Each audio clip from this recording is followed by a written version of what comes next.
Hello, Teo and Sergi. How are you doing today? Good, good, good. How are you? Thanks for having us, Mark. It's great. It's good to have you today. We're going to start off? How would you? I know that you're abroad right now. How would you like to introduce yourself to the Fluent Reads community? Perfect. I'll start if that's okay. Sure. All right. So, hello, I'm Sergi. I'm co-founder of Adonis Lab here with Theo, and I'm from Barcelona. I'm from Barcelona, Spain, and as Mark mentioned, I'm currently abroad. I am in Singapore with Theo because we're doing our semester abroad with the university. We're currently studying at Asada University, and yeah, a little bit about myself is I've always loved the startup ecosystem. Had a big interest in it. I did an internship in a startup last summer, and 6 months ago with Theo, we decided to embark on this journey to do our own startup, which is Adonis Lab, and throughout this podcast, we'll tell you more about that. And Okay. well, my name is Theo. I'm also co-founder of Adonis Lab along with Sergi, also in Singapore and also from Barcelona. And as well as Sergi said, I'm really interested in the startup ecosystem. That's why actually we started this journey, right? And I've been also working a bit on other startups where I've been really learning a lot of things that I think you don't really learn in the university. And that's pretty much it. So yeah. Okay, perfect. I think you both bring up a great point that you're currently founders of a startup, but you've had prior experience in other startups. Tell me a little bit how that may have had influenced, or maybe it's helping you now in your journey as founders. Well, here there's something I think it's really valuable. And it's that when you're starting something, I think one of the main thing you're doing is asking for some help and asking for favors to other people. And the fact of already having some experience, already knowing more people and stuff like that, makes you have build a network of people you can really trust, you can really ask. And this let's say ecosystem, right? This founders ecosystem is the thing that I think it's the most valuable thing you can really take out from working in a startup. Yeah. What would you say? Yeah, for me, I think one of the things that's added the most amount of value for me, at least in the passion to want to start a startup, is getting to know founders. Not only the startup that I worked in last summer, which is called Elim's Digital Dental Care, sorry, but also my bad, sorry. Also in Asade, Teo and I took part of an association which is called E3, and I joined the association where when Teo was leading this part of the association, which is meetings, it was dinners with startup members or founders, and through those dinners we'd meet a bunch of different founders, and we kind of got inspired, not only by listening to how they founded the startup, but also like listening to the passion they had for their project and all the interesting things that came from it. Okay, perfect. I think you both highlight a very important point. The need, how necessary it is for founders to have a network with fellow founders, because many times you have a lot of obstacles. There's a very high learning curve, and there's so many things you don't know. If you're not sure how ignorant you are, just start a startup and you'll realize how much you don't know. So I think you're highlighting a very good point in the importance of community. And in my experience, there's always a tendency, especially in the startup ecosystem, where people are extremely generous and inclined to help you. And I think it's also because everyone knows that we don't have to pretend that we're experts, essentially. And everyone knows that maybe they've been where you were before. So there's more of an inclination to, just help each other as much as possible and provide a support system.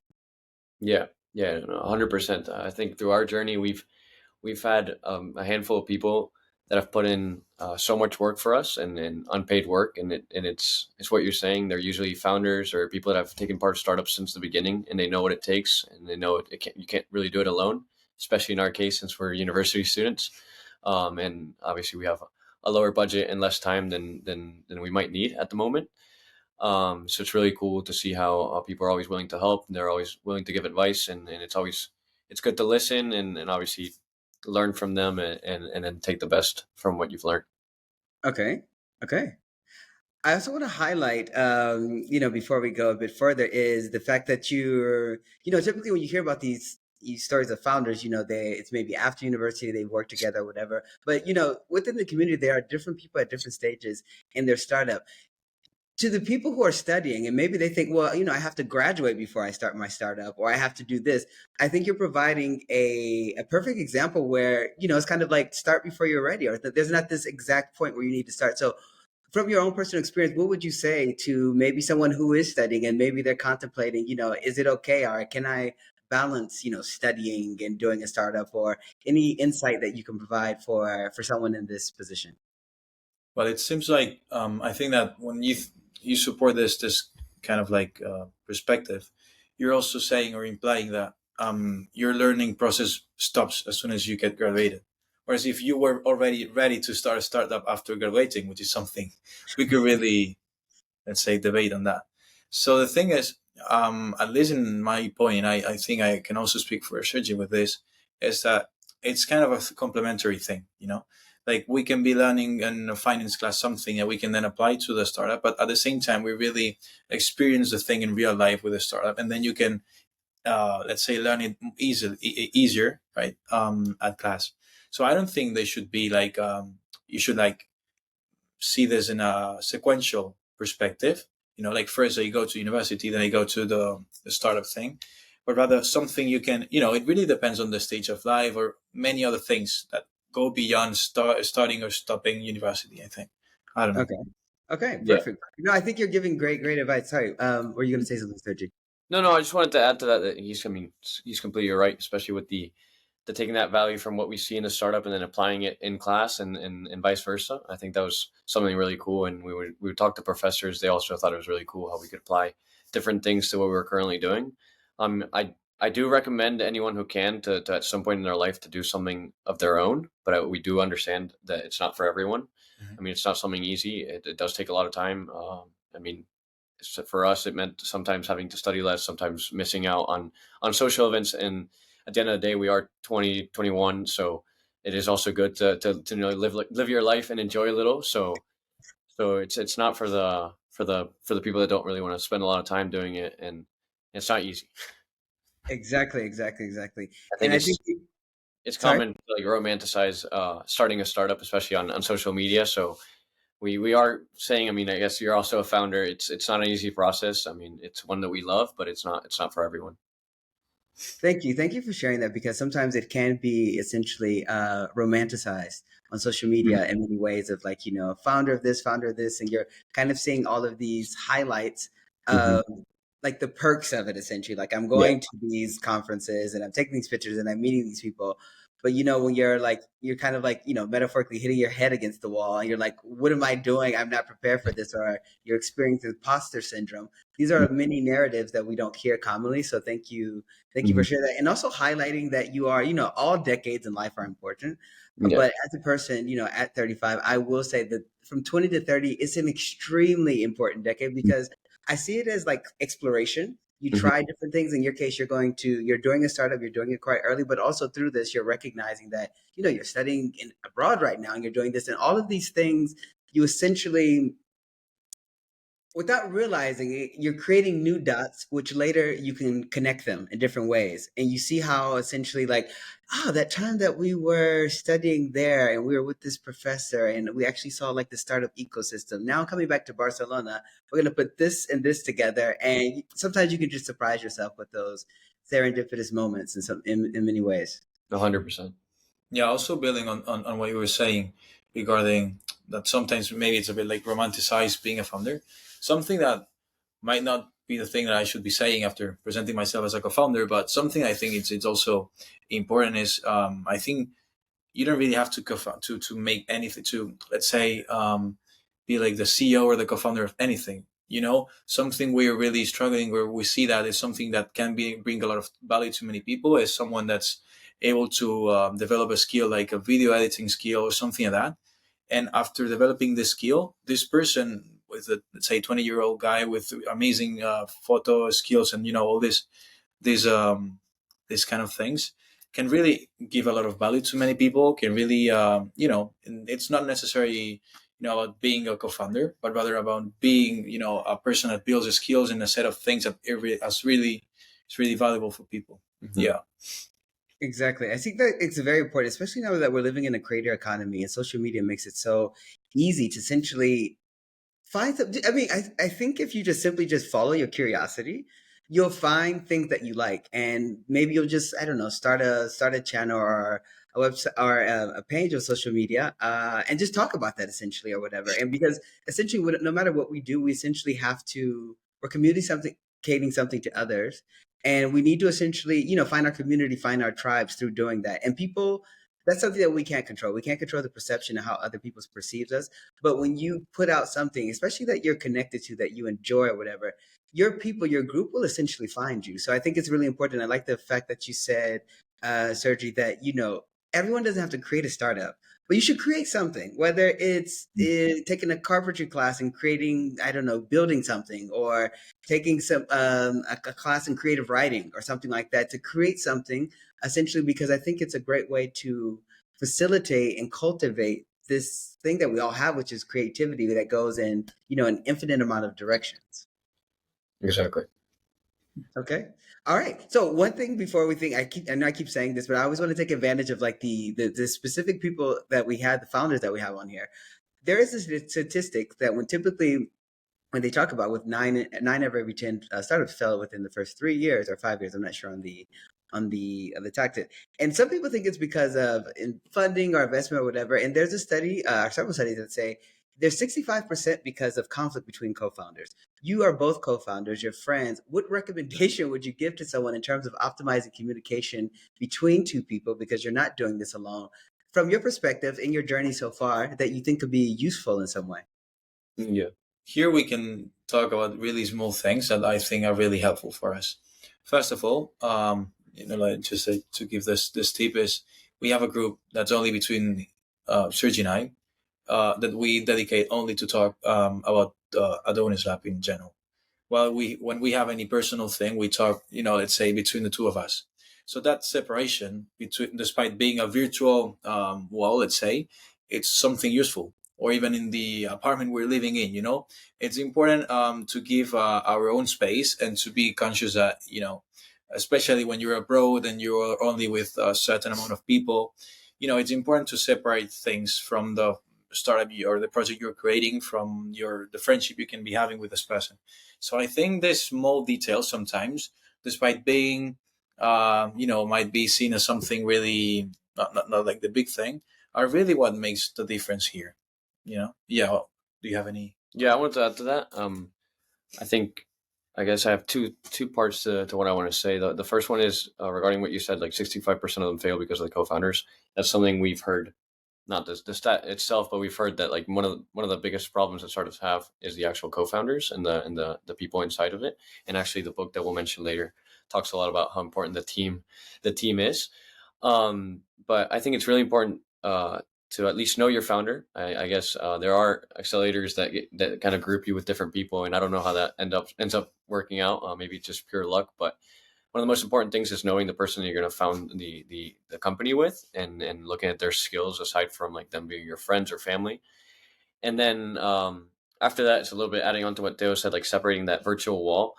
As founders, we understand that, I mean, we're friends, but we're also co-founders, and we kind of find a way to separate that completely. Like, we live together now, and we can be talking about Adonis Lab and have like not a heated argument, but something like, more important that we have to talk about, something that controversial, something like that. But as soon as we are done talking about Adonis Lab, and I guess we go grab dinner or we go to class, we separate the two things. We don't bring one over to the next one. We're friends. We're also gonna joke around. We go out together. We travel together. So that's one life, and then the other one is when we're talking about the startup. So I think it's really important to find that one person or that group of people. Or if you're brave enough, do it alone. Respects to you, Mark, because that's quite the journey. And then from there, find a way to separate personal life and work life. Definitely. I think that's great advice. And that never came to mind of like having the separate group of saying like, we only talk to each other in this chat when it's related to business or whatever, because obviously we are people and we experience everything as that person. But I think it's important to kind of like have these certain parameters, as you said, from a micro perspective, Theo, how this can be useful. So yeah, I think that's a great thing that you value, and advice that you provided to current founders or people who are thinking about looking for a founder. Great. So we're going to transition into this is Fluent Reads. So we love nonfiction books. So now we're going to transition into this. So tell us about your journey with nonfiction books. Why do you like reading them? How have they what is your relationship with nonfiction books? Tell us a little bit about this. I think for me, nonfiction books started coming into my life a little bit later into my reading, journey. I started off with fiction books or more, I guess, fun books to read. But then, typical Christmas present from either my mom or my sister or my grandma, which would be like a book maybe related to business or related to something that didn't have to be anything where I was learning from it, but more like a cultural book or something like that. And I think I started becoming fond of them because they made me smarter. At least when I was reading, I thought I became smarter through reading them. So that was really cool.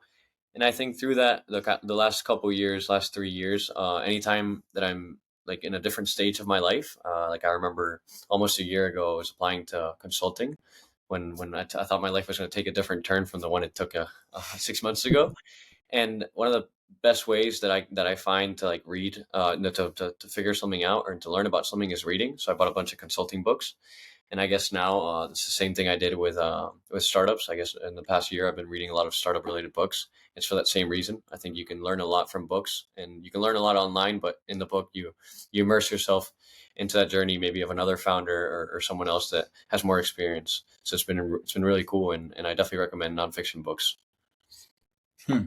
I actually started reading nonfiction books when I watched a film. It was the Steve Jobs biography, and I really liked the film. Despite I saw that the critics do not really agree with me, but I liked the film. I thought it was interesting.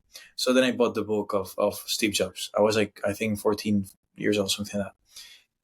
And then it was a huge book for me back at the time. It's like a thick thing, but I really enjoyed it, and I realized that I enjoyed more reading things about other people and about in general. Books that you can really get a lot of insights from them instead of reading just novels. I don't know why. I mean, there's nothing bad with them, but I don't really enjoy them as much, and that's how I started really. I also start reading some recommendations from my uncles. I really like to learn these like books. Really good one, Factfulness. I remember I really enjoyed that one. And you start getting into it, getting into this type of books, and now we are here. So it's been a journey that I'm really enjoying, to be honest. Okay. Very good, very good. And you both highlighted, your journey is a bit different, and that with the value that nonfiction brings to you. Why is this important for founders? We know time is always a constraint. You're learning multiple things simultaneously. In your case, you're also studying, but we make time for things that we truly want to do. If we want to read, we want to prioritize. We have time because we have time to look at our phones and to post things and to do other things. So there's always time to do it. Why is this essential? Anyone who's maybe even contemplating or wants to read, like, why is this essential? Or maybe it's even a superpower in a way. Reading these books during your journey. What do you think about this? I think this can be closely linked to what we talked in the beginning and that advantage that we have from being students and also running a startup at the same time, which is in the same way that we can, like Dale mentioned, we can be doing something related to finance in our class, and then we connect that to the startup. I think books bring in that same value. I think if you're running a startup or you're part of a business, whatever stage you are in your life, if you read a book that's related to that, you can kind of chapter by chapter or section by section kind of dissect and connect it to real life. So I think that's very important. I think that's the value added from nonfiction books to people that are currently being starting a startup or part of a startup. Yeah. Also, one thing that I really like when I read nonfiction books is the feeling I get after reading it. I compare it to when I do sport, or I go to the gym and I go back home and I feel great. Because to be fair, getting, on the couch or whatever I go to read and starting reading a book, it's like for me going to the gym is something I don't really like doing the process of getting into it. I'll be honest with that. But once I'm there, and even more when I finish the book, it's a great feeling. It's something that, you feel like, I don't know if the word is bigger, but you feel better after this, So that's something I think is important to mention, at least from my side, because sometimes we, especially maybe when talking about books, many people maybe are not really into the process of reading. But one thing that's important for me is to to bear in mind or to remember the feeling I really get once I'm reading and once I finish the book. And that's something that I haven't seen or experienced in any other format, not even in a video or something like that. So yeah. Great, great, great. I share your experience and enthusiasm. I think because it is immersive, I always kind of see it, it's I haven't actually even see it kind of like a form of meditation in a way because you're normally in a silent environment. It's just your eyes with the text essentially, and sometimes maybe you're even having a conversation with the author of like, oh, this is an interesting point. Like, where are you going with this? So you're simultaneously connecting to this. Our brains are designed to for pattern recognition. So we're always trying to look. We're always constantly looking for similarities in some way. So I think you bring up a good point when you're studying in school or whatever. Now you're reading this book and you're also building a startup. So you're eventually, inevitably, you're going to find those connections. And that's what essentially why it can be a superpower because throughout throughout history, when we look at these, great companies in terms of innovation, usually the secret sauce comes down to the diversity in thought and diversity of people in many cases of coming under a common mission in some ways because this person had this experience, they read this book or whatever, along with three other people who have done the same thing, and that's just a powerful dynamic that's created. 100%. Okay, so we're gonna get into the book now. So what we're gonna do is we're gonna go over your. I'm gonna read out your quotes individually, and then you're basically gonna take a deep dive and just give a little bit more of what you think about this quote. Okay, so Sergio, we're gonna start with your first quote here, from the book. The single greatest danger for a founder to become so certain of his own myth that he loses his mind, but an equally insidious danger for every business is to lose all sense of myth and mistake, disenchantment for wisdom. Yeah, I mean, I love this quote. I love this quote for two reasons. One of them is for the text that actually comes before it, which I think is, I mean, it connects a little bit to the quote, but I think it's also very interesting how it shows, I guess, Peter Thiel's like personality and how he tries to find balance through everything. And also the quote itself. I think it's really important. I mean, this quote split up to two sentences. The first one trying to say, like, don't really get caught up in your own like reality, that you forget what everyone else is saying. And the second part is completely the opposite. It's like, don't become so skeptical of what people are saying about your startup or your mission or whatever you're trying to achieve, that you start like questioning your business and forget why you started in the first place. So I found that very interesting because I was reading the book and he talks about this the whole time in the book. It's like it's that balance. It's very important to be true to the mission, to have a team that's true to the mission, but it's also very important to listen to the public. And I guess I connected a lot to Adonis with that because we've had, I mean, a little bit of background. We launched Adonis 2 months ago, 2 months and 10 days ago. So we're in the start of this journey.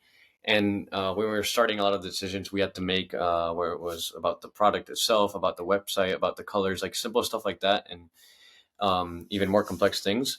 It was interesting to see that difference of like, trying to listen to people, trying to listen to the public, but also, and sometimes Teo and I would sit around and say like, hey, we're the ones that we're doing this. If we had to listen to everyone and what everybody said, we'd be doing something different. And I think there's a very cool quote that Teo and I listened in class one day, which was the founder of Ford. Teo always uses this quote with me, which is like if Henry Ford, I think was his name. Oh, yeah. He said that if I listened to people and what they wanted, I would have built faster horses, and he ended up building cars. So I think that's been a really special quote for us. And when I saw it in the book, I kind of related it to that. Okay. All right. I think you bring up a great point because many times during your founder journey, everybody becomes an automatic expert. It seems like when you're telling them your idea and they see this enthusiasm, and this can come from a different point of view. You actually do have people who are in the, let's say, we can say skin in the game. So they've actually been in the journey. Mm-hmm. They can be an investor, etc., or they can even be a family member. And sometimes there's kind of this insatiable need to give input, even if it's unsolicited, in many cases, because they're helping you along the journey. So yeah, I think it is important to have that distinction, and that's why it's important whether it's not only to think about it, but write it down. This doesn't have to be a formal mission statement or anything, whatever, but you kind of have like your basic values and principles that you're following, because if not, you'll end up in all types of directions, and you'll essentially kind of like lose, your origins essentially of like what you essentially what you want to do. And I think that's probably advantage as well as having, a co-founder in some ways, because you kind of have that person as a soundboard where you can go back and forth, and you can even create like a sacred space. Like, this only needs to go between us. We don't necessarily need to consult anyone on this as well. No, 100%. Yeah, yeah. And I mean, it's been countless times where we've had these conversations, and I think sometimes it's even difficult to like taking the quote into perspective. Like if you apply it to maybe what you're doing, sometimes you'll be like, oh no, but remember the quote. You don't always have to listen to whatever everyone else says. And then there's the other side of it. Like maybe Teo tells me something and I'll be like, no, but remember, you don't have to always think, like, you can't be blinded by, what you think and everything. So I think it's important as co-founders to kind of build off each other. And many times we've had decisions that in the end, I mean, we're two people. It's a 50-50, so we don't get to have someone that comes in and makes a decision for us. So that's where the debates come in, and we try to figure it out, internally. Okay. All right, so we're gonna backtrack just a little bit because I'm willing to admit my mistakes. We actually didn't go over the summary of the book before we started our first quote. So we're gonna backtrack a little bit, and we're going to first introduce the book, the title, and then we'll go into the next quote by Dale. Okay. So should I do like a quick summary of the book then? Oh yes. Well, I'd say 0 to 1 is let's say a set of key or insights or years of knowledge that Peter Thiel, along with some students, have built. And with the most important aspect, at least in my opinion, being how things can be really counterintuitive many times, especially when talking about entrepreneurship and innovation. So despite it's a book more focused on innovation and entrepreneurship in the tech aspect and, on building a 1 billion startup, it really challenges you to think or to, ask yourself many things that you just took for as if they were already learned. But, sometimes can be really the opposite, especially when someone like Peter Thiel tells you, right? Like it's not like a pandemic, but, someone that really build something. So exactly. Yeah. Mm-hmm. Okay. All right. So let's go into your quote, your first quote that we have here. The most valuable businesses of coming decades will be built by entrepreneurs who seek to empower people rather than try to make them obsolete. Well, here, I think that's really reinforcing what I said about the book, right? Of the counterintuitive ideas. Especially now, it seems like, it's like every year we have like a trend. 1 year might be the metaverse, 1 year is crypto, and this year is AI. So especially in the year where we think that we're all going to lose our jobs, now Peter Thiel comes here and tells you that really the success is about, success comes really when you look after the people and not really after trying to replace them. So, that's an example, at least in my opinion, of how things can really be way different than what you think. And also something that once you think about this quote and once you think, what are the successful businesses you see here? It's not always about just cutting people and that's it. We can see this, I think maybe Twitter could be an example of this massive, how many people were laid off. And now it seems like many tech firms are starting to get more people again. So that might be an example of this. But yeah, in general, I would say it's a quote that really gives you first this shock of how you've been learning that, it's always going to be about replacing people. And now he comes here and tells you that it's actually about the opposite, about caring about people and empowering them. Yes, I think this is extremely important in this case because, as you said, where every year it seems like there's a new trend, but there's a common denominator, and it's people. Essentially, people are the common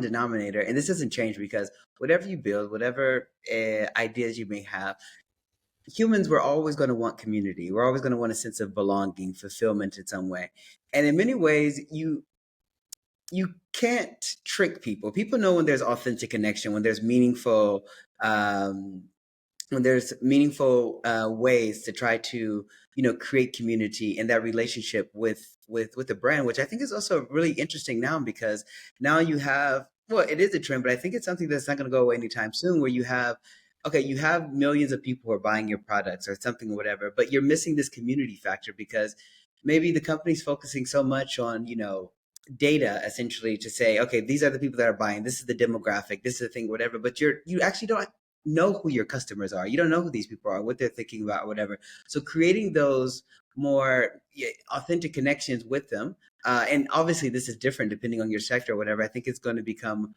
more and more important, especially because of the uh, because our relationship with technology, the amount of screen time that we get on a daily basis, and we're constantly bombarded with so much information.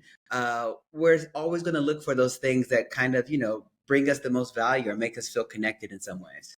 Any thoughts on this? Yeah, I mean, I completely agree. I think one of the first things we brainstormed about when we founded Adonis Lab, which I want to believe we have not talked a lot about Adonis Lab, so I'll just give a quick recap. We Yes. founded this company named Adonis Lab around, well, as I mentioned earlier, in June, and the company is a cosmetics company. It's a male cosmetics company. And when we started this company, it's basically because we saw that the market in Spain, at least for male skincare, specifically facial skincare, was underrepresented. And the only companies that existed were X, Y, and Z companies that labeled their female products but marketed them for men by just adding for men after their brand name. So we kind of set out to, I guess, become that brand that represented men, especially because we saw that there was an upward trend in our circle, in us, and also in the market for using skincare and starting to take care of your skin, especially for males, which used to be a taboo maybe 10 years ago. So we set out on this journey, and related to what you just talked about, the community building. That's one of the things that we saw was super important, and we're seeing that a lot in the startup market in Spain. Some of the brands that we've kind of been influenced by in the last couple of years, like maybe New Project, Vicio, and 2Js, are companies that sell a product or don't sell a product, but they have a community behind it, and that's so much more important, as you were mentioning, than the product itself. Because say like our skincare products, we believe they're amazing products. We believe they help your skin, and we vouch for them. And there's people that are professionals that vouch for them. But all of that doesn't really matter if the people that are applying the product do not feel connected to them. Because if not, in a year's time, maybe a better product comes out, and they're just going to switch over to that product. So we think it's fundamental in the start, especially in the phase that we're in right now, to create that community, to make people kind of find a relationship to your product, make them proud to apply our skincare, or in other scenarios, make them proud to, use your product. And that helps a lot in the beginning of a brand. Yeah, especially when selling, it's we're selling skincare for young men, so it's not something you would not think at the beginning. Like it's quite like young men don't really apply facial skincare that much as women might do. So something we really had in mind was precisely what you said, right, Mike, Mark, about the community aspect. If they don't really feel attached to the product, if they don't really have this sense of belonging, it's quite difficult that we're going to first make them a loyal customer, but also really make them do the first move and purchase our product. Right? So this community feeling, and this feeling of belonging to this community, and this to Adonis Lab in general, is something that when selling a product like skincare for young men is especially thing important. So yeah. Exactly. I have this, I mean, I even have it on my profile on LinkedIn, and it's a quote that I use quite a bit by Maya Angelou, and it basically says, more or less, people may forget what you did for them or what you said to them, but they'll never forget how you made them feel. And this speaks to essentially the power of memorable moments that you create with people or even with your community, because we can see each other in person in a year right now, and you won't remember exactly what we talked about, how long we talked about it, but you kind of store that memory. Like, I enjoyed talking about these books. I got some value out of this or whatever. And this is what essentially is responsible for, the classic, when you see on a movie, when you see someone at an airport and they just light up, or you run into someone that you haven't seen in many years, because you're not thinking about, what this person said. You're just putting all of this, you're consolidating it into like one feeling that essentially is experiential. And this is why sometimes it can be underestimated how the community, it goes beyond that product essentially, because the product is what essentially brings them together. It's the excuse, so to speak, meaning that we're all under this product, or we follow this, we connect with this. But those connections that you bring, that these connections that you make, goes beyond, and they last much longer than any other product that you can sell. So it's kind of like it's really important to be intentional about the feeling what you're creating around something that you're building a community around. Yeah. We see. I mean, we talk about this a lot. We see a lot of importance for our product specifically, as our routine is recommended to at least one of the products you have to apply, or two of the products you have to apply daily. So it's really important that when that user is applying the product, he feels like he's part of the product, and what the brand entails, and the values that we have as a company. Okay. Great. We're gonna move on now. We're gonna move on to the next quote. The Perfect. next quote we have for you, Sergio, which is: recruiting should never be outsourced. Everyone at your company should be different in the same way. Yes, I mean, it's funny because at the beginning of this podcast, you were talking about the famous stat about the 9 out of 10 startups that fail, and 65% of it is because of the co-founders. I think this quote entails that more than anything. It's super important. I think there's many things that we learned from the book. As Teo mentioned, this book is mainly focused towards tech unicorn startups, and that kind of mindset. But there's a lot of things that you can take away from it, even though our company is not. I mean, we're not aiming to be a unicorn in 2 to 3 years. We would love that, but that's not our goal at the moment. And we're also not in tech. But it's very important to have the core of your company, and listen to that advice from people that have been doing this for many years. Because Peter Thiel, aside from doing companies like PayPal, he's also been he's invested in many companies. He's seen a lot of startups, and the thing that he takes away from that is that the team is super important. So I think this quote's super important because it mentions that everyone should be different, because they should bring like different skill sets. Everyone should have different skill sets. We don't want everyone to be the same, but the core of each person, and the mission that they have, and when they go to work and when they leave, they should all be aiming for the same thing. Because when you start to have different paths and different goals, that's when it gets complicated, especially in the beginning with different founders. Here, actually, we can put, I think, ourselves as an example. It's funny because the introduction, we both said we are from Barcelona, we're studying in Singapore, same uni, co-founding the same thing. So, we could almost be twins. But the thing is, apart from these, there are many things in which we're really different. The things in which one might be, have worked more on that aspect, sorry, or maybe has more skills on a type of things, and this complementary aspect is what really makes these work, or is what actually makes sense for you to have a co-founder. So you have it because it complements you. So despite maybe we have many things that are similar, I think one of the things that at least I think we are really thankful for is the fact that we can complement us really well. So while someone might know something or thing, the other one knows about the other aspect. So it's something that's really helpful. So yeah. Okay. Yeah, I mean, that's super important because as a startup co-founder, you're going to touch everything. And I think Dale and I have touched everything that can exist in our startup. But, if there's one day where someone needs to do certain things, maybe something related to finance, or sometimes I remember one day we were having a pitch deck that we had to turn in. And obviously I wanted to take part in it, but we didn't have time because we also had to focus on a different ad strategy that we're currently working on. Well, we both kind of separated. We worked on it, each of the different things, and trusting that person and knowing that they have the skill sets necessary. But in the inside, they're aiming for the same thing is super important, because you can just lay that trust on them and work peacefully. Great. Okay, so we're going to move on to the next one. We have here for you, Theo, which is it's better to be a big fish in a small pond than a small fish in a big. Yeah, that's something that that quote, I would say it's useful also in our type of business. First of all, it's something that, despite saying that it's a tech oriented, let's say, book, that quote I think can be used for many other businesses. The main reason I chose this one is because we thought that that quote was not something that anyone would write. Because we tend to think that if you scratch a bit the surface of the whole globe, let's say, you're going to be really successful. Just with having a 1% here, 1% there, you're going to be the king of whatever sector you're in. But precisely here in this book, the monopolist situation is something, building your own monopoly is something that's really one of the key aspects in this book. And it's super counterintuitive, actually. But when thinking about that, it really makes sense, So after reading this quote, we were thinking, what about, trying to be leaders or, um,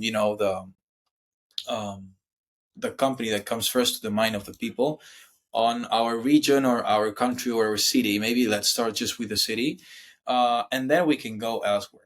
So that way of thinking and that way of showing how many people, including us, we were wrong about this thing, is something that I really enjoyed about this book. Something that's like one of the most valuable insights I actually get, and that we actually are applying. So yeah. Okay. Definitely. I think it's really important also to always challenge, conventional wisdom in many ways, because the reason why it is conventional wisdom essentially is kind of everyone buys into it. Everyone thinks it's correct. This is the way things are doing. And you have to be careful with this. When we think about, especially in the startup ecosystem, you can typically say, okay, the origin or kind of like the mecca of the startup ecosystem, Silicon Valley. And you kind of have those stories, of big companies or whatever. But you also have nuances and experiences depending on maybe the country you're in, the culture you form a part of, the language that you speak or whatever. But even personalizing it for your own personal endeavor. And I think the fact that you're applying these learnings through a book that's typically applied for a tech sector, really highlights essentially the importance of and the power of reading, because you can always extrapolate how one specific thing, whether it's a sentence or a chapter or an anecdote in some way, that can be applicable to your own personal journey. And I think that's a really important, because sometimes we say, well, no, if you're in this type of startup, you should read this and read this. Like, don't worry about this. It's like, well, no, read a little bit of everything, because you'll always, as I said before, your brain's always detecting for patterns. You know what I mean? It's like, oh, this looks similar to something else or whatever. So this is why having a wide, variety of things, we can come across those interesting kind of like aha moments in a way. Yeah, 100%. Okay, so your third quote, we're going to go to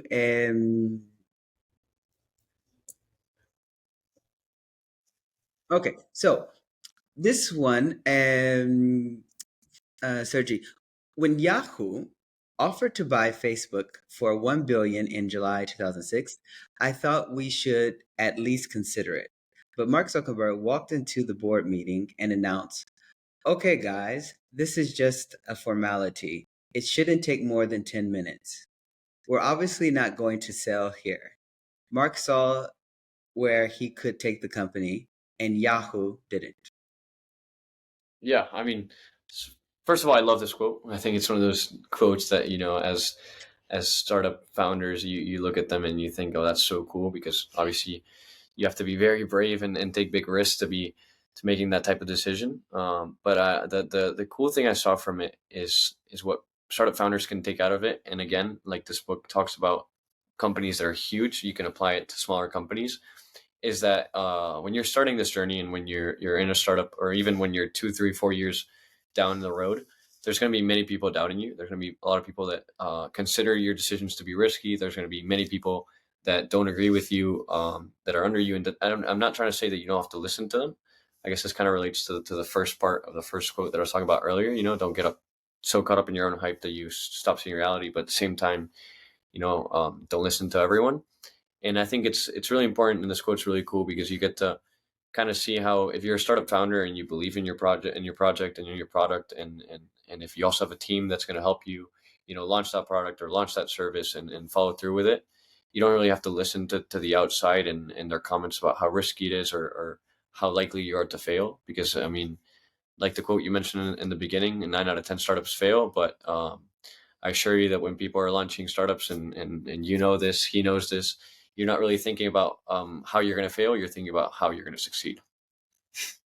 And Exactly. actually, something that I think it's also important here, related to what Serge is saying, is it's not about not listening to anyone, or listening to everybody. It's more about who to listen, right? So something we've done a lot is, trying to get surrounded with people that maybe have already their skincare company or their BC, or all this type of things, so that in what aspects you can really trust this person. So let's say, well, I really love my parents. Sometimes there's things that might not be, the thing that I should be listening to the most, because maybe I've talked with the founder of a skincare company that has, told me the opposite thing. So I think it's something really important, and something that it takes courage, but at the same time it's something that you have to do, which is trying to filtering what kind of comments you have to really think about, and what things you should not really let them really, not really spend a lot of time with this. So that way you're able to really do the best decision you can do. Exactly. This is extremely difficult, and I've heard different, suggestions or advice on this. One that stands out is typically the person who's giving advice. Have they done, or do you appreciate or admire where they're at in their own process? Meaning that what they're advising you, they've actually done it, and you like the outcome in some way. It's kind of like, it's not the only parameter, but there's one thing that you can take into consideration. It's something that I've always, especially recently, kept taking into mind, because if someone says, "Oh, you should do this, you'd say, "Okay." So just out of complete respect, I think about myself like, "Okay, is this person, have they done something similar? What was the outcome?" Okay, and because essentially we're constantly looking for shortcuts in a way. So if I can see that, okay, you've been in the ecosystem for 10 years, you've built 3 companies, like as you say, like this is Peter Thiel saying this, it's not someone just off the street. So you're more receptive to the information. I think that's one of those things that I use for myself in terms of filtering, because essentially everyone, I mean, you get people, if you're posting content, sending comments, like Mm-hmm. telling you what you should do. It's Yeah, never, we our Yeah. number of DMs. Yeah.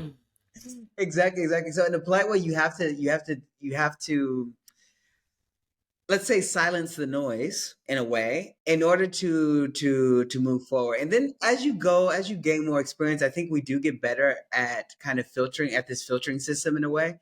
But especially in the beginning, it's one of those things where, because there's a lot of self-doubt sometimes, because you recognize that you're in the beginning stages of your journey, you're like, well, maybe they could be right, I'm not sure, and you're like, you don't want to make this mistake, but you realize that, I even try not to use the word mistake. I try to say these are learning opportunities, because that's essentially what they are. It's not the fact that you made a mistake. What's important is what you did afterwards.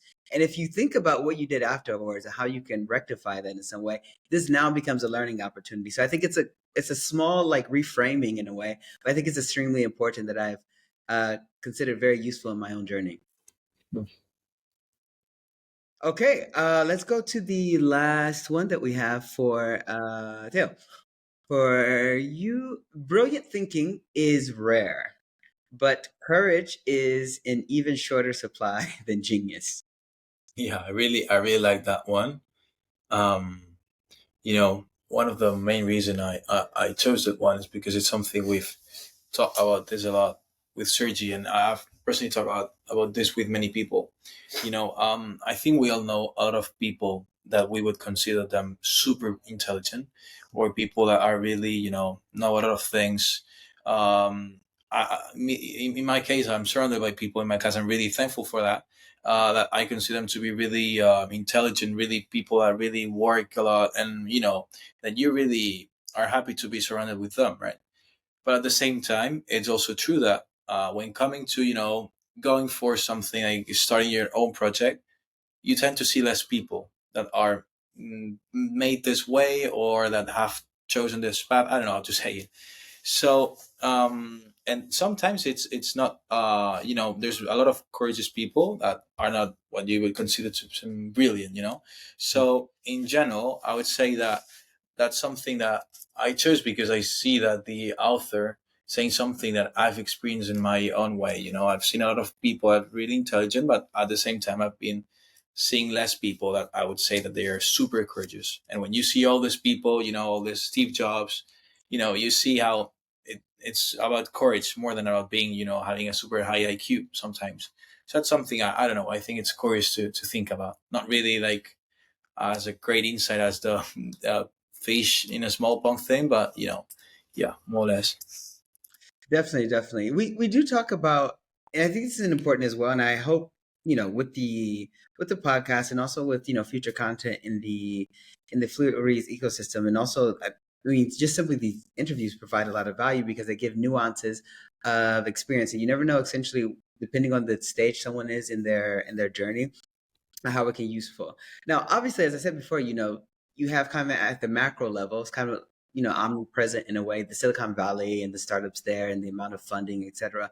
But there's so many, as you could say, like micro narratives, micro stories, relatively speaking, that someone may be doing something exceptional in Prague, in Barcelona, in London, and you never hear of these people because they don't have essentially the fame, the recognition that other people have. And I think it's really important to create not only Fluent Reads, but create other ecosystem in which this knowledge can flow more and not essentially gatekeep in a way. And we love reading books, but everything doesn't have to wait until they're old and they actually publish a book on their experiences. Like these are things that you can get out now, and I think this is why it's great not only with books but with podcasts, or even simply if you're more visual, watching interviews on YouTube. This can be extremely useful because most founders, and we talked a little bit about this in the community, they're eager and more than ready to share their experiences in many cases. Not like, no, I don't want you to know how I did it because, you may take my, well, this can be a topic. This is another topic about someone fearing someone may take their idea. But being that I've gone through this, and if you know how difficult it is, most of the times you would like to prevent at any cost from another or future founder going from the same thing. And this is why there's usually an over enthusiasm in a way to kind of like, not necessarily don't, and I try to do this as well, to not say don't do something, but more share my own experiences, my thought process, my framing or mental model, and then show like how I carried out this decision. And I think it's more practical and more useful because now this person, I'm not necessarily telling them what to do, but I'm giving them the story, the experience, and now they can extrapolate what's useful for them. Yeah. Any thoughts on this? Yeah, no, I completely agree. I think through our journey, and we talked about this earlier with the meetups we've done with different founders, it's really important to read books. It's super cool to see, Peter Thiel and what he has to say. But I mean, we've learned so much from people that have startups that no one really knows the name of, and they're successful startups. It's just they're not famous. They don't have a following on social media. Some people might not even respect them. But we've talked to many different people inside the industry that we're currently in and outside of it as well, with smaller startups that have given us so much advice of how to go through all the regulation phases for the startups in Spain, how to look for suppliers, how to talk or negotiate with current and future investors. And I think that's really cool, actually getting to talk to them, and people would be surprised on how willing startup co-founders are to our founders to talk to different people and give advice. Definitely. Okay, so we've gone over this. We've gone over just a small portion of the book, through quotes and you exploring this. Going to like transitioning to our final thoughts about this. What is kind of like a main takeaway? Like, what do you, maybe in a sentence or two or whatever? What do you extrapolate from this? This book has helped me to do this. Maybe I'm thinking about applying, or I'm already applying. Some insights or something that this book has inspired me to do. Well, one thing we are already applying, or one of our focuses on here is the quote about it's better to be big fish in a small pond than a big fish in a small fish in a big pond. So that's something that in our case we're applying, and we think it's key. especially because it's also linked to the concept of community. It's difficult to build a community when you're scratching a bit of every country, but it's easier when you're more focused on a specific type of people, so you know what they like, you can talk to them, that's something we're doing. It's actually easier when you are part more or less of the target you're going. That's also true, right? Mm-hmm. And also regarding the brilliant thinking and the courage aspect of how courage is in shorter supply than genius. I think it's an important thing because after talking to many people that have their own startups or have helped us with founding a donut startup, one thing I see in common with all of them is that they have this sort of like spark. They sort of like they are like always hungry to make new things or to help you. They have this energy that the good thing is it's contagious in a way, and that kind of things, it's something that at least in my case I'm trying to get to copy, to really get. I don't know if it's something you just have or you have to build it, but let's hope you have to build it because I'm trying to. But it's something that for sure, thanks to from 0 to 1 and also thanks to talking with many people, we're also learning a lot. So Yeah, I completely agree with those two. I think one that I wanted to add is maybe, and this is can be seen through the book, and I guess it kind of embodies Peter as well. It's just like the contrarian thinking, the counterintuitive thinking, being different and leveraging those differences. I think if you take a look and not only at the famous people, but also like at smaller startup founders, these people tend to be different, tend to be unique. They don't like to be part of a crowd. They're I guess courageous, as we see through that quote, and they don't have to necessarily be geniuses, but they just have the courage to take a step ahead. And that's something I kind of recommend to, I guess, anyone listening who is a founder or is trying to become a founder. It's just it's okay to be different and think different to other people. I mean, obviously, always trying to respect others and having limits to everything, but it's okay to kind of leverage that difference and step away from the crowd and do your own thing. Exactly. I think this is a great point, especially just kind of like piggybacking a little bit on what you said. Is an interesting society. Like in the beginning, you're constantly like criticized and people don't understand what you're doing, or whatever. But then later, you're applauded. You're awarded for this, for thinking outside the box, and they write books about you and things, whatever. So it's really important, especially when you connect to something and you're passionate about something, and it's in some ways it's kind of like an extension of yourself in some ways because it comes naturally to you or whatever, to silence the noise. Because and it's not saying like you're not obviously not doing it so they can write a book about you or you become exciting jobs, but it's really important because I think as we throughout life or whatever, we have a beginning, we have an end or whatever, and a part of this we're going to be founders during this, and one day we'll look, if we're old enough, we're going to look back and maybe we'll smile and say, I remember my founder journey when I was getting started, when I was 21, etc., or whatever. And I think it's really important to maybe in some ways reverse engineer that away. Like hypothetically, if I'm 80 years old, how do I want to look back on this experience as a founder? What does that look like? You know what I mean? I think sometimes we think about these big goals.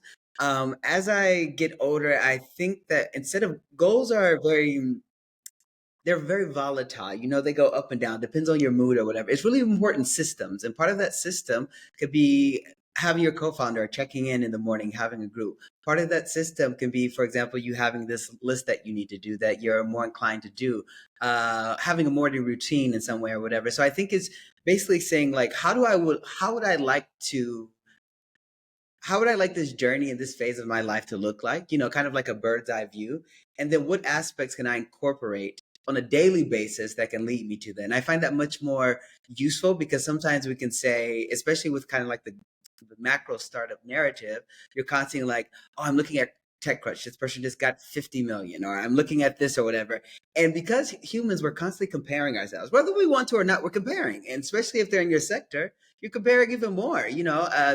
A person who has a healthcare startup compared to maybe a food tech startup, they're not comparing as much. But when someone in your sector is like, oh, they just got funding for something, or they just became a unicorn or whatever, there's an influence there. So I think it's really important, just to bring it back to what this comes from, is staying on your path, connecting to your journey, because essentially as we get older, when you look back on this experience, you're going to think about your degree of authenticity and connection to what you truly wanted to do and not what others thought that you should do. Yeah. Any words on this? No, yeah, I completely agree. I think it's what you're saying, just following that path. It's important to have goals, which is important to also know that they might change. So I guess everything in this journey is exciting. Everything in this journey is new, especially to us. It's very new. It's our first startup, maybe first of many, maybe one Yeah. and only, so you never know. So I mean, we don't really take it for granted. We always say that this is a crazy experience, it's a fun experience, and we're learning a lot from it. So it's important to separate that from the intense work that we're also doing and that any other founder is also doing. It's Even I funny thing is that actually our product, the thing we are trying to sell, goes really along with what you're saying, right? Of building the systems and these routines. Actually, what we're trying to do or to say is just, in order to be, let's say, the best version of yourself, in case there's a best one, but in order to improve day by day, one of the things you have to include is a set of routines, set of things they're good for you. Like automatize yourself, your good self. And one of the things we think goes, one of the elements that is crucial here is the skincare. So taking care of your body's biggest organ. So precisely building this routine and enhancing people to create their own simple but effective routine on this aspect. It's something that really goes with these values you're trying to say of it really automatize these things, build your routines, build your system, so that day by day you become better. And yeah, we cannot agree more, especially after setting this skincare routine. Perfect. I just want to take the opportunity to talk about, because this has come to mind, is not only just the reading process and your own individual journey, but you're reading books together that you can, obviously you're getting influence from maybe your family, maybe from other people in the startup community. But also I think it's impressive and unique the fact that you're reading with your co-founder a book, which later, you can say, so what did you think about chapter 2? And what do you think about this? Or share these quotes. Let's talk about the benefits of that and from your opinion or your own experience from this. Yeah, this could not relate more to, I guess, what the book talked about. One of my quotes talked about, just being on the same page with your founder is crucial. I mean, it's super important, and we see that every day. And I guess we've applied that through university. Like we've always learned from each other. We've always talked about different things.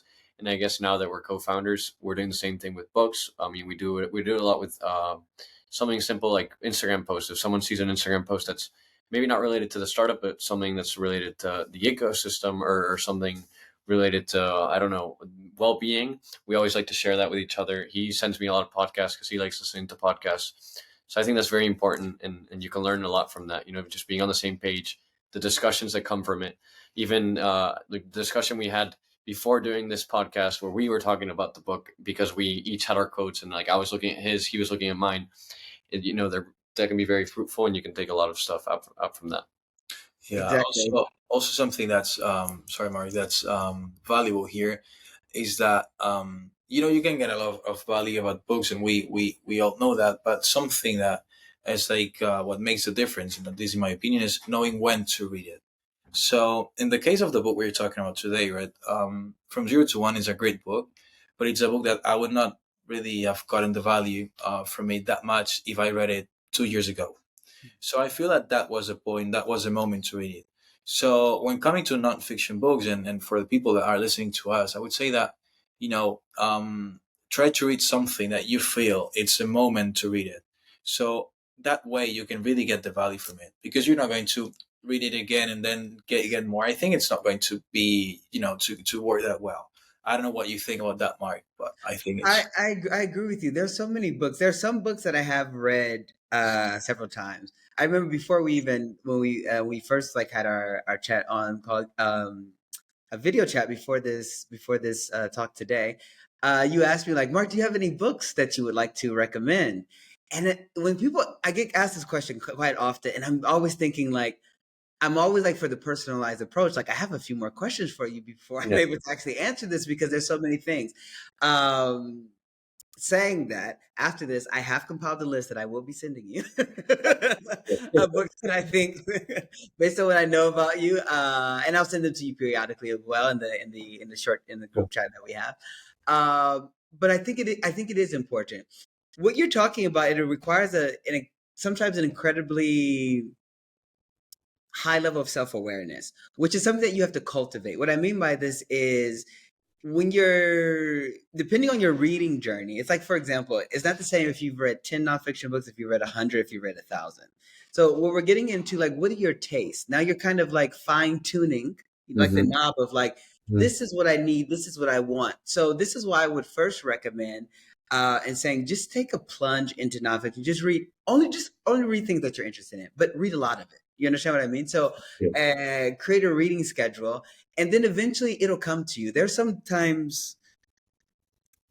moments that I have now where I'm in a situation in a book for like 3 years ago, it just comes back to mind. And I'm like, I'm going to pick this book up again because maybe I wasn't ready for it then, but I kind of got, the gist, the main idea there. Yeah. And this is the great thing, whether you have digital books, you can use it from like your Kindle or iPad, or you can, if you have the physical copy. But it's really important to do that and also like take notes, because sometimes what I'm talking about awareness is sometimes to recognize, right now, I understand this is valuable, but I can't really apply this. But I'm going to highlight it because maybe I'll be able to. Again, you're giving your mind instructions to come back to something. You understand what I mean? And that's essentially what it does. And I think what's also important is, and I saw recently on I think it was like a TikTok video, and the guy said when he reads like nonfiction books, after every chapter he automatically incorporates an action where he says like, okay, I read this chapter, now what am I going to do? And I think this is useful because we can get into the kind of like inefficient habit of collecting dots and not connecting dots. So Yeah. collecting dots is essentially, okay, I've read 1,000 books or whatever, and it's like, okay, so what have you done? Have you done anything? You can read all the books you want or whatever, but what is the action there? And I think the action, obviously, you're the first person to take it. And this is another thing of kind of, the influence of the community, the tribe, essentially, because sometimes we need to see ourselves reflected in others to give that extra push that we need. And if you can't get it from the community, or get it from a book, or get it from, or you can even get it from a podcast or whatever. So I would say, just follow your curiosity and do a combination of podcasts, do a combination of YouTube videos, do a conversation of founder meetups, because essentially when you authentically connect to something, you create an emotional feeling attachment to that, which is part of your learning experience. And this is why when you're having an experience in the future, especially as a founder, it's going to come back to you, because you're going to remember, I remember that guy I met at that startup meetup like 2 weeks ago, and he was totally talking about this idea. Let me DM him and like, talk about this again. And this is why it's important to create the emotional link to what you're reading, what you're listening to in some way, so that you can kind of like, you can retrieve it essentially in the future. So yeah, I definitely mean that. And I like the fact that you said that sometimes you're just not ready for it, especially now you can be bombarded. I can give you a list, if you say like the best top 100 books for founders. Well, you probably don't need to read 100 books on founders. Maybe you can read 5. But the thing is, you may not know which 5. And what I'm doing more and more now, especially with this, one of the biggest hacks I have now is this podcast, because I always get a book recommendation that I've never heard of. And what's more important for me usually is not necessarily, okay, let me just automatically add the book to the list to read it. But I want to see the enthusiasm that the person who's recommending the book, when I see that light, when I see them like, okay, I need to find out what's in this book, because that's an emotional connection that's there that goes far beyond any Amazon review or anything that's posted on things or whatever. So I think that's a great way to think about it. When someone recommends something, especially a book, pay attention to how they talk about this book. Yeah. Pay attention of how they apply to the book, because enthusiasm is contagious in a way. Charisma is contagious. So if you're able to highlight that or see that in any way, I think it's a great way to at least explore it a little bit and see what's there. 100%. Definitely. Okay. All right. So we're going to before we transition to our last part, this is a community. We love nonfiction books. Are there any books that you're reading now or that you have read that you would like to recommend? I will allow you to choose, like, this is for if you are a human in general, this is for if you're a founder, this is for, you could choose whatever direction you want to take it in. But maybe the books that have had some impact on you in some ways, or something that you're reading. Do you have any any recommendations that you can give to the community? Well, first, I will give 3 recommendations. Funny thing is, one book I haven't read yet, but I will give the recommendation. The first one is Factfulness, one of the books I mentioned before. It shapes you a lot. It makes you really think. That's really a counterintuitive book for sure. So that's something I really recommend you to do. Great book, super, super interesting. So for me, it's like a must, I would say. Second one, Power, The Laws of Power. It's a book I think is really interesting. Might look like it's a way of, how to manipulate people, but at the same time, is a book that I think is interesting at least to read, so that you can be aware of if someone is trying to do the same with you. And the last one, which I haven't read, but I've seen my father's really, the impact it has had on my father. It's called, I think it was in Spanish, but it was the Glucose Revolution. It's scientific, so it's nothing. I mean, scientific, but like for dummies, let's say. But that's something that's a useful book. In Spain, it's been a hit here, and it talks about how the power of, or the importance that glucose peaks in our blood have. So that's something that it's not really into the startup ecosystem thing, but it's something that's really helping you to build better habits, and that I have seen in first person how it has changed the life of someone I'm really close to, of course. So yeah. Okay, Perfect.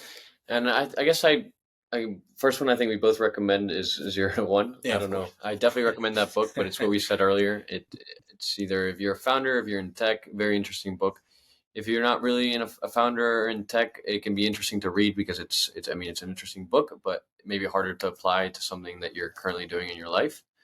From there, one that's also one that I was reading last summer, and I definitely recommend, maybe more on the academic side because it's more intense, and the way it's written is Lean Startup. It's definitely a book I recommend, and I've recommended it to Theo.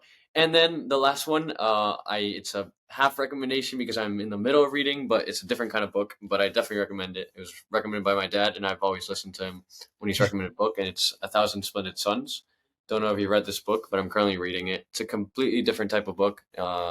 Maybe not a book for someone that's trying to learn about startups or the ecosystem, but it's a good, I guess it's a culture shock. And I think it's also always good to kind of mix different things with not only books, but with videos and podcasts. You don't always have to be looking at the same things. You can also, kind of segue into a different type of thing to learn, or even to take a break from what you're actually doing. exactly. Great. Thank you for again. I've heard, there are at least 2 books here that you've mentioned, that each of you mentioned, that I haven't heard of. So when I'm, going through the editing phase, etc., I have 2 books that I can look up and check out. Very good. All right, so we're going to transition into the last part. Essentially, we're going to have a couple topics that we're going to talk about related specifically to startups. So going on the startup journey, you have different things in part of your growth, different topics relating to customers, related to market research, etc. So we're just going to do a couple topics that each of you chose, and just basically give your your experience on it, your thoughts on it, any stories or anecdotes that you can relate to it are also welcomed. Okay. Perfect. Okay. So we're gonna Theo, the first one that we're gonna explore, which is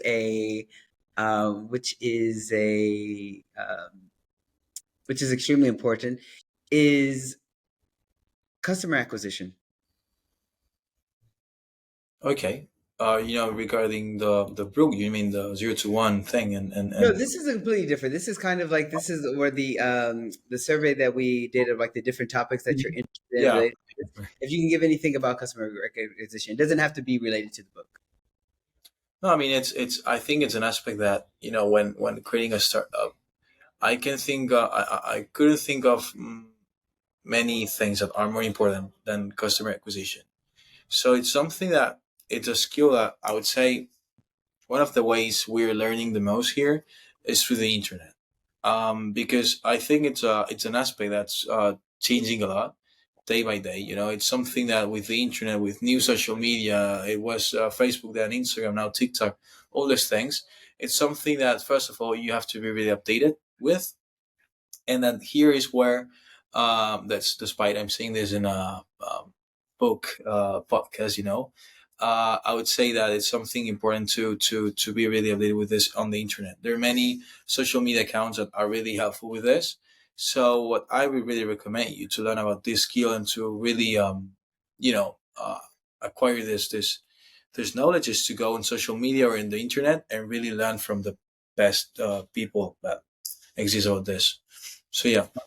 Okay, all right. Yeah, and I'd like to add to that a little bit. I think this can be maybe more related to a startup with a product, like in our case, but I guess a service, it could also be related. But it's very important to look at metrics and look at data and do your market research. I mean, that's one of the most crucial things about launching a startup.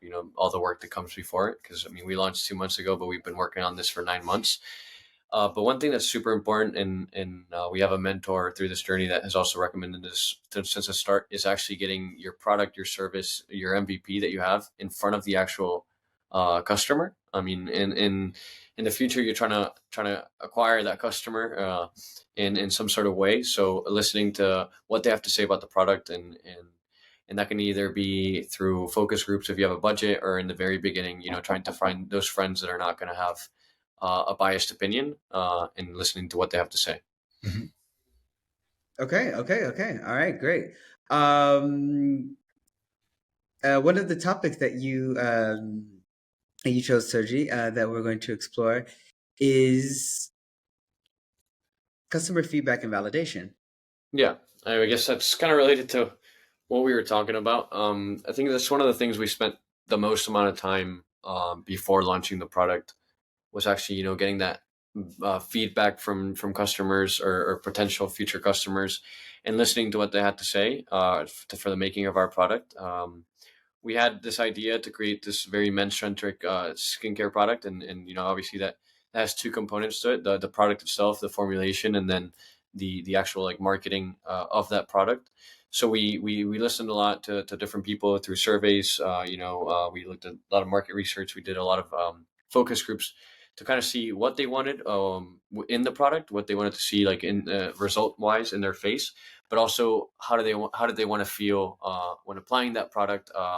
What kind of relationship did they want to have aesthetically with that product in their bathroom? Because in the end of the day, it's something that will be there, whether it is inside a cabinet or outside. One of the biggest things we got from this is when we were doing our exfoliator, which is one of our three main products. We definitely wanted to be black and charcoal because we thought that related with the male market.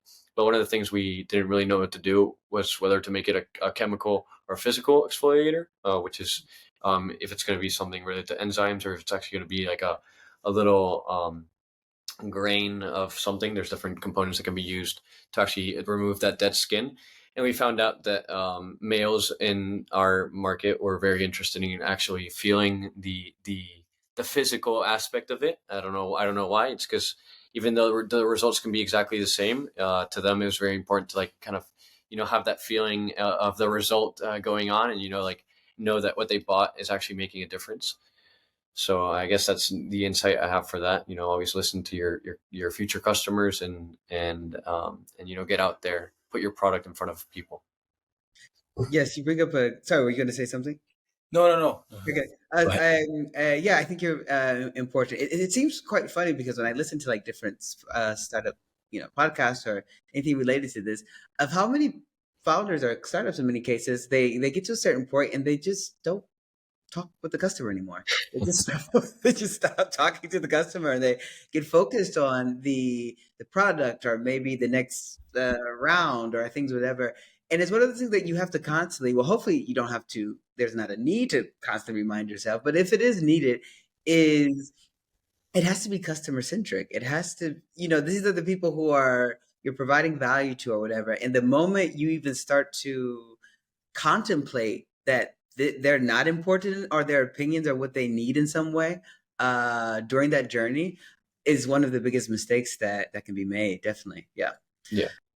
I want to add something to that with related to what you're saying, is especially in the very beginning, the word of mouth is something very important. And that's why, like taking care of your customer, aside from making the product being something that they want to have and buy, after that purchase, you also want to keep on taking care of the client. We don't have the money or the budget right now to have a 24/7 customer service team, but any chance we get to talk to the customer, even if it's good reviews or they want to, they've had a problem with the delivery, or maybe they were supposed to have something delivered to their house and they can't be there. We always try to talk to them because we think it's super important to, get that validation and get that organic growth from word of mouth. Okay, perfect. This all of these are essentially interconnected. We're going to move into the next one, Teo, which is you chose product market fit. Yeah, actually, really, really related to what we were talking, right? And also something that I want to say about product market fit is that we've been talking how you have to listen to some people, how to filter to these things, and here is where it's really here. I would say that it's really important to listen to your future customers here. Here, it's crucial to really hear and know what they really want, because especially we were not experts. We are not. Well, now we could say we're more or less experts in the skincare market, but we were not experts in the skincare market. But when we started this idea, right, and little by little, you get, like I say, intoxicated by all the knowledge and all the things you're learning about these, so that you get like the distance between the customer and you, despite you're more or less into the same demographic group, tends to be longer and longer. You're like, there's a bigger distance now that back at the day. So here's where it's super important to listen to these people, because maybe you think that let's be like a set of 1,000 products with a lot of ingredients, stuff like that, and then you realize that young men really want simplicity and something that's really simple, effective, of course, and that gives you the feeling of doing something, just as Sergi mentioned regarding the physical exfoliator. So here, of course, once you've really listened to all these people, it's also important, of course, to look at the macro, to look at many softwares, many websites that, in our case, thanks to our uni, we were able to look. But so you can more or less get like a picture of, okay, that's the people I've been talking about. That's what the data says. So without this, without listening and without exploring, the product market fit is something that's quite really difficult to be in. But yeah, Exactly. This is extremely important when you're. This came up on the podcast. I haven't read the book yet, but it's a common topic. Is fall in love with the problem, not the solution. And sometimes we can, as founders, be so enthusiastic and we're constantly preaching like this is what it does. These are the features. This is what my product can provide you with. It's like, okay, are you like what's the problem that's really going on here? And this is why it's so important to kind of get into more than the demographic, the psychographics of your customer in some ways, of meaning like what does the typical day look like for them? Like what thoughts do they have when they look at their skin in the mirror? These are different things where you think about like what is the actual problem here? Because sometimes we can easily say, oh, well, they want to buy this brand and they want to, I don't know, show off to their friends, that which could be also be a factor that they take care of their skin. But there's so many other things that you need to do, and falling in love with the problem, which is, and I actually find it fascinating or whatever. I guess like to encapsulate what this is we can talk about books and we can talk about topics, but essentially it's optimizing learning. And that's what I'm passionate about or whatever. So through these talks or even talking to potential customers in the future, is falling in love and kind of like, what is your learning process like? You know what I mean? Like, what are you curious about? Like, it can't always be so formulaic where like, okay, let me ask you number one, number two, number three. It's having a dialogue in an informal way, talking to the customer or whatever, because that's really in many cases where the value come out. I was recently talking to someone where I was basically gonna get some information about like the startup ecosystem because I'm doing some research for a book in Barcelona or whatever. And by the end of the conversation, we ended up talking for an hour and a half. I wish I had recorded it because I got so much value out of what he was saying, and I thought it would be a 20-minute conversation. Yeah. And sometimes you have to. I did take notes afterwards, though. Like I immediately like wrote down like the key points that I got from the meeting or whatever. But it's just falling in love with the problem, and I think this is important. Is maybe to take a step further is how can you connect your own curiosity to this problem? And that's just kind of like a way to incentivize it a little bit more because you're attaching it to something that you already care about. Any thoughts on this? yeah, I have to say here that that's something we've done. I have to say it, but I mean, yeah, falling in love with the problem, especially, just to put an example, we've talked with many guys, and we all coincided on the fact that we hate sticky moisturizers that are super dense. Well, maybe women tend to like them more because they're like, they hydrate, or they have the feeling of hydrating more. The same thing with the exfoliators with guys, right? They like this physical aspect, and just by putting all this emphasis in that case of the moisturizer, it has to be liquid, it has to be refreshing, it has to be that way because that's what guys really want. Talking with all the the person in charge of doing the formulation and all the scientific aspects of that, and not, of course, now we came with a solution, but we still are concerned with, okay, is this liquid enough, is this really what they want? Because you cannot, we were actually talking with a founder a couple of months ago, and he told us, if you haven't changed your product in 1 year, you've done something wrong. And it's cool because we now see, okay, now for the next one, for next batch, we should change this, we should change that. Despite it's a product that, to be fair, almost everyone we've talked about really really enjoy the product and the feeling it gives them, right? But I think always having this sense of self-criticism, and always being open and willing to change things that you've done in the past, so it's your creation. It takes a lot of, I think, courage to really want to change your creation that you've already shown to the world. That's something I would really be scared to lose, and if we one day lose it, I think we will really have a problem. Yeah. Yes, yes, definitely, definitely. Okay.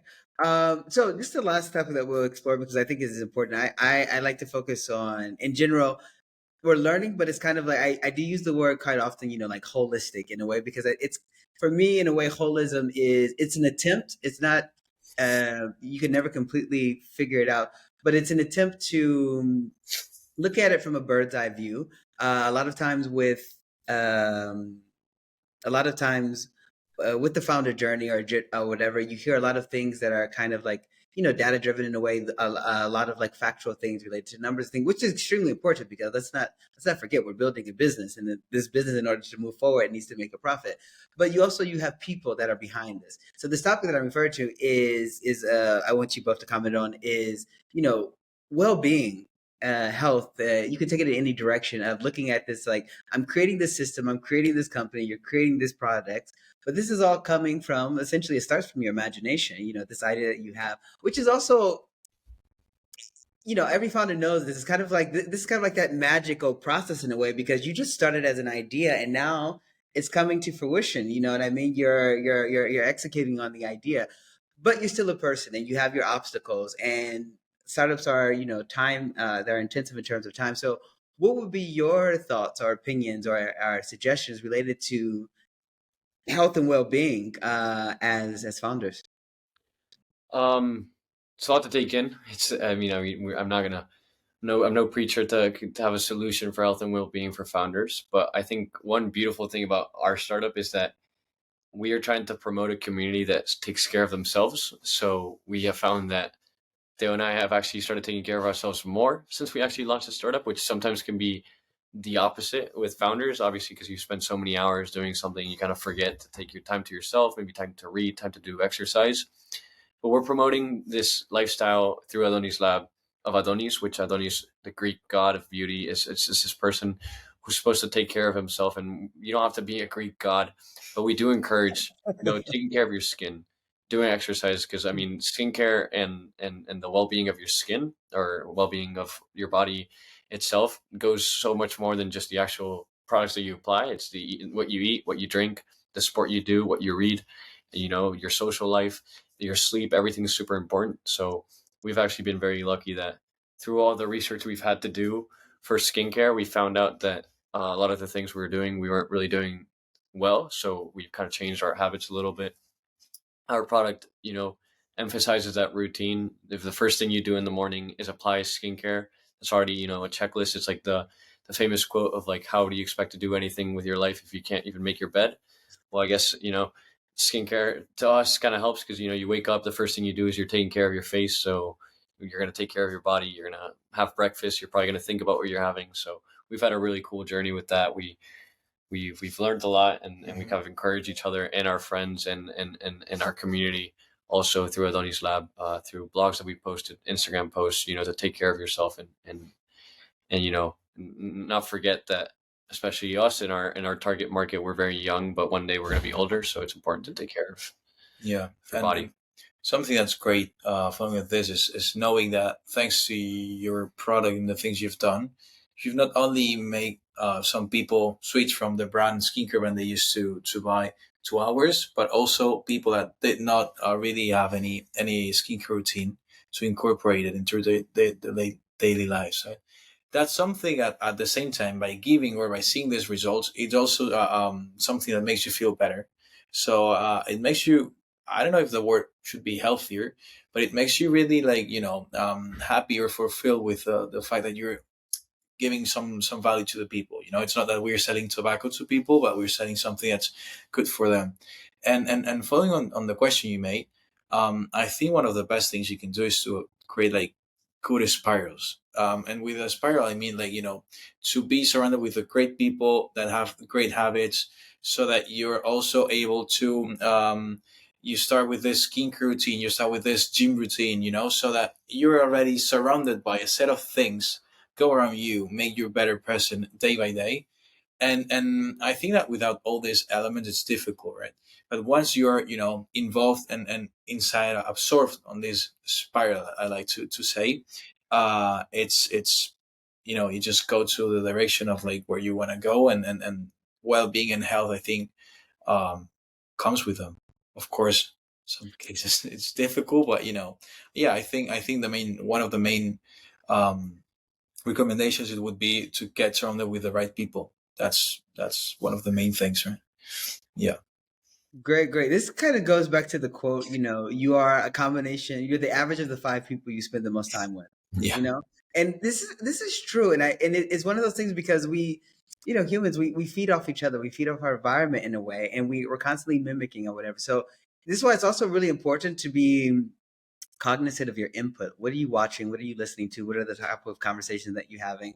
What founders are you actually paying attention to in some ways? Because all of this information is, this is your input or whatever, and we don't necessarily know how that can affect our output in many ways. So having or cultivating spaces in which you can facilitate a better version of yourself, I think, is really important. I like the fact that you make up a good point where, you start with skincare in the morning, that self-care. It's like, you brush your teeth, you look at yourself in the mirror, wash your face, and that can kind of, that can be a domino effect in a way. Now that you're inclined to maybe eat a healthier breakfast, now you're inclined to go to the gym, now you're inclined to do this. And because we spend a significant part of our days and lives essentially on autopilot, essentially because we don't even think about it, driving or doing certain different habits or whatever. If we can be more aware of these habits that we're introducing or whatever, I think it'd be also extremely helpful. So I think I like that, and I think that's a great part of your, as I in the future get to know more about your brand. I think that's really important, of zooming in and zooming out. You're working with men in healthcare or whatever, but it's also important, you're zooming in, but you're also zooming out and talking about, okay, this is something that's beneficial because of you're connecting this self-care, for example, with different aspects, whether it's working out, whether it's reading a book or something, whatever, and maybe even tracking these stories of how all of this interconnected, efficient or healthy habits or whatever can be tied to your products. I think that's a really great way to explore and think about it as well. So we're going to before we wrap up, I always like to give the opportunity, because the goal here is, the founders of Fluent Reads community. You're the heroes of this journey. You provide us with a lot of insight about books, about your journey, about the nuances of being a founder as well. Do you have any questions for me? Anything that you would like to ask me before we wrap up this great conversation? Say the main one is, what recommendations would you give us regarding I guess it's not that it's a typical one. I guess I know, Okay. but Okay. So you know, I'm going to give you a couple. I'm like opening up I have a special notes with your name on there of like because since we talk, I periodically add books to it because I'm like, this is what I'm going to add today for Sergi's book that I'm recommending. And I don't know why I can't come across it now, so I'll just have to do it on the fly. So I guess I'll project a little bit about like what, it influenced me. I think the Almanac of Naval Ravikant is a great book for founders, but also for people in general. Why I think this is a great book is because Naval Ravikant is, he's a famous investor in Silicon Valley. He's actually the founder of AngelList, one of the founders of AngelList. And with this book is, I think it's really important. I see it as like a holistic approach to being a human and also being a founder or a businessman or things, whatever, because in there you can find advice that you can apply directly to your life as a human, but also in terms of business, because we constantly have narratives surrounding us. Basically, like if you ask anyone, like, tell me about the Barcelona ecosystem. Okay, tell me about the ecosystem at large in the world or whatever. What is your perception? So we're constantly bombarded with these ideas, different narratives by different people, and I think this is a person who has cultivated many aspects in his own journey, and he has some interesting insights on life and business. And I think that was one main one that I would recommend. And then to add to that would be maybe Seth Godin, and also his podcast, Purple Cow. Purple cow. This talks about how you should be a purple cow in the business. We know we're saturated with so much competition. The purple cow is if you're driving by and you see a purple cow, you're definitely going to notice it. So how can your business be a purple cow? How can you stand out? And piggybacking on another book that he wrote is Tribes, which talks about tribes are essentially communities. I think this can also be useful in saying how do we bring our group together? Um, because essentially you're the leader, you're cultivating this story. And I think it's something, and I'm still learning about this, when you're trying to, if I'm honest, I'm still trying to find my voice in Fluent Reads, like maybe when I'm writing or whatever. And instead of getting stuck in analysis paralysis, I said, you know what, I'm just going to put out content that I feel connected to, things or whatever. And eventually I'll be able to go back and rectify it. And I'll probably, have those cringe moments. Like when I look back 2 months, I'm like, wow, this was like, this was terrible. But at least, I'm putting in the effort. And the one that's connected to the tribes or whatever, it's probably Donald Miller, which is building a story brand, which is also a thing. I think it's really important when you're thinking about, and we have to remind ourselves, this is not about you. The founders essentially were last because the people come first, our customers, but also our team or whatever. So when you put the framework of, you're not working for me or with the customer, I'm giving you this. No, no, no. You're giving me the privilege, Yeah. to cultivate an experience for you. And with your team, you're giving me the privilege to kind of, practice my emotional intelligence or active listening or whatever to actually facilitate a better environment for you. So it's really important because I think in this space, whether it's social media or whatever, anytime you entertain the ego of being a founder too much, you're going down a slippery slope of saying, this is me, I'm on the front of a magazine, like I'm the best or whatever, like you're headed for danger. So I think it's important to keep yourself, it's nice to talk about being humble. It's better to actually put an action plan towards maintaining, being humble in some way. So I think these books could be somewhat helpful. They're more strategic in this way, but I think it could be useful. But the first one, Almanac, Naval Ravikant, Purple Cow, building story brand in tribes. Yeah, that's what I would answer. Thank you. Okay. We'll check that for sure. And don't worry, in our chat group, I'll send you the full list. Send you a skincare routine recommendation. Okay, perfect. I definitely need it. I have to admit that I have not prioritized skincare. I actually probably started actually buying a product for my face about 5 years ago or whatever. Okay. It's like one of those things, like I know you should take it, especially as you get older, things, whatever. And it's just something that I haven't prioritized. So definitely I would recommend any suggestions. Any final question by you, Sergi, before we wrap up? I just want to know a little bit I mean, if you have the time, just a little bit about your journey writing the book. It's not something I've ever thought about, or I don't think it's something that interests me. Okay. Writing, Okay. I have written before, just not in Okay. other Okay. people. I just want to know a little bit of that journey and where it's Okay. taking you right now, because I know you told me that you're in Barcelona now because of this journey. So Yes, yes, yes. Okay, so writing a book, I have like I'm an avid user of like the on the iPhone like the notes app. It's simple. I know there are a lot of apps that they can like optimize your thing, whatever. But I like to keep things as simple as possible. So I probably have a list of probably over 100 book topics that I would be interested in writing or whatever. You start them or whatever, but what I needed, because in terms of time, is I needed to kind of like isolate the ones that are kind of connected to what I'm doing already. Mhm. I love giving interviews. I love talking. There was a part, I think, although we're founders, I think in life we have micro versions of other aspects inside of us. What I mean by this is that part of in university, I did like a like they're called minors or whatever in like scientific journalism. And Yeah. I thought journalism was really great. And I didn't want to necessarily become a journalist or whatever, but I liked the aspect of like, giving news, and in this case, more like scientific news to the scientific community or whatever. But I think with this aspect is I had to write down like, okay, what do you like doing? Well, I like giving interviews. Where's your energy at right now? What do you want to focus more on? Where are you willing to go down an infinite rabbit hole? The startup community, the startup ecosystem. I find it fascinating. The learning, the psychology, even the neuroscience or cognitive science related to that in a way, because it's kind of like when you find out what you're interested in terms of like curious, where you can go down an infinite rabbit hole. I think this is a thing or whatever. So frameworking it for the book to go more so to your question is, I'm interested in narratives. I'm interested in micro narratives, meaning that you can say the top 10 hubs in Europe that are like on a published list. You have Barcelona, you have Berlin, you have Paris, you have things, whatever. So when you find information about this, you can obviously find like what are they investing in, what are the top spots or whatever, but also what are kind of like the unwritten rules, or what are the stories that are connected to the stories that we never hear. And I hope like through this platform we're able to share more of these stories.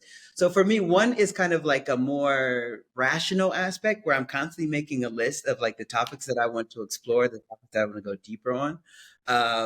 Researching books that I think are in alignment with this or whatever that I can read, or even advice on like, books for writers, like how do you organize your thoughts or things or whatever, but at a very like strategical way. So one aspect is, how do I become a better writer? How do I become a better interviewer or whatever? But how can I also reduce this information in a written form? Because typically, the way you talk, the way I'm talking to you is not a way that I would necessarily, write something down. So that's one aspect. And then the other aspect is kind of the serendipitous moments, meaning that through finding different people, I'm trying to find like that point of interconnectedness. There's a theory of, I don't know if you've heard of it, 6 degrees of separation, meaning that we're all connected to each other through 6 degrees or 6 connections. For example, if I want to meet Naval Ravikant, for example, I can say, well, who's the first person I'm going to ask who may know someone who may know someone? Ravikant. Now, that may be 1 degree, it may be 2 degrees. So I would say, well, Silicon Valley, do I know anyone? Well, I have a friend actually who works in tech, and they used to work there. So I'm going to ask him, does he know anyone? And maybe in 3 degrees, I'll be able to get to him. You understand what I mean? So I'm using kind of this as a framework when I'm exploring the ecosystems, whether it's in Barcelona or Berlin or Amsterdam or whatever, because I don't live there. And I know I have more of an advantage in Barcelona because I used to live here. I lived here over 6 years.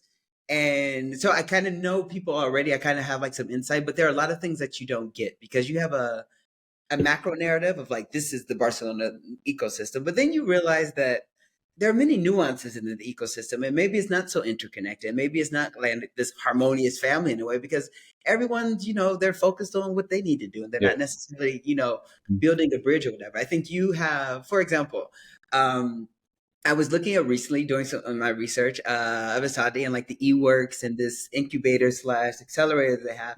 So I started writing down like, oh, well, this is a piece of the puzzle. This is part of the ecosystem, but this is a university aspect, which is something that I never really thought about before. Yeah. Because typically you say, okay, what are the accelerators? What are like the meetup groups or whatever? I was like, but the university. So what type of founders are there? What are they doing? Who are teaching these founders or whatever, or showing them whatever? So now it's kind of like a rabbit hole that I'm going down to kind of see like, okay, so now that I get like a gist of it, I'm going to watch some videos on YouTube, some like maybe promotional material. And then little by little, I'm going to take a deep dive and I'll eventually, I don't know which day or whatever, but eventually I'll be at the facility walking around, someone giving me a tour, basically explaining this, and this will go into the experience, talking about the Barcelona ecosystem from my point of view, which is an attempt to kind of give a holistic, in a way, point of view here that goes beyond just fixed numbers and data related to this. Yeah. Nice. Very Yeah. cool. Well, Yes. looking forward to seeing you progress in that journey, and obviously, Exactly. Thank you. Thank you very much. And I'm a believer that we all, they say we all have a book in us. And I think even if it's not a book, as you said before, like everyone shouldn't create a startup. I'm not saying everyone should write and publish a book, but I think documenting some aspect of your journey in some way, it eventually becomes a book because anyone, especially if you're a founder, usually you're signing up for at least 5 to 10 years or whatever.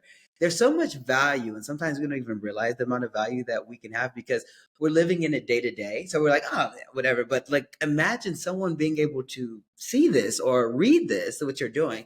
So I don't want to say challenge you, but I would say periodically make summaries monthly or quarterly, based on the dynamic you have or whatever, just to kind of like put it maybe in a folder or whatever. And I'm because everyone's interested in your journey. You'll always be surprised who you can serve and bring value to or whatever. So that's something that I'm kind of like mandating in a way, but I think it's important that we all have a book in us. We just simply have to think about what aspect of our lives are we enthusiastic about taking a deep dive in, and it'll just come out. You may need ideas of how to organize it, maybe how to optimize it, but we live in such an interconnected world. You can simply, if you have to look up someone on, I don't know, Upwork or something like this, you can find someone to help and lower the barrier of entry, essentially. And to do that, and we, who doesn't love stories? Everyone loves it, especially the beginning stages. This is something that I posted my first picture yesterday, for example. um I'm in the co-working, I have my computer, whatever, I'm alone, it's a Saturday or things, whatever. And I think it needs to be you can do it at your own thing because you have this thing about like building public, so you have to like show everything. And maybe energetically I don't connect to that, but I think it is sometimes important to kind of like highlight, like, yeah, I'm working like on my pitch deck or things or whatever, because everyone who's a founder can relate to this or whatever. A pitch deck is never complete 100% because you can always go back and rectify it in some way. So I think that's useful. I think we should document our process in some way. And if you want to do it through writing a book, if you want to do it a podcast, if you want to have a TikTok account and upload 60-second videos, I think it's just a way, because what you learn is, and what I've learned from this podcast is the experience, is how I started. I'm like, I've done an 80 degrees at least already, because I wouldn't get this information if I just thought about it. I had to actually give 10, 15, 20 interviews to get those aha moments, because that's you get those aha moments through action, not through thinking in many ways. So that's what I would say to that. perfect. Okay. So thank you very much for taking the time on a Sunday. We went a little bit over time, but thank you for the Teo and Sergi for the value that you brought to the Fluent Reads community. I really like your story. We always have preferences in terms of the startup journey. You have people, they can be, in the idea phase, or they can be Series C, they can be the unicorn or whatever. But I have to say I have a soft spot for like that early journey, because I know it becomes an anecdote in a way. Regardless what happens, it becomes an anecdote where you're going to go back and say, you remember we were 21 and we were in Singapore and we were like getting through this or whatever. And Yeah. to be a part of that in a way, are facilitated by giving this interview that we'll be able to share with hundreds, thousands, maybe even millions of people. I feel privileged to be a part of that. So I really thank you for saying yes and contributing and sharing your experience with us in the books as well. Thank you, Mark. Thank you for obviously talking to us and interviewing us, and we look forward to listen to other podcasts and keeping in touch. Of course, Okay, giving us the opportunity to talk to all the community about both the book and our journey. Yes. So yeah, Definitely. thank Definitely. you. It's Mark. Thank you. Thank you very much. And we'll definitely keep in touch.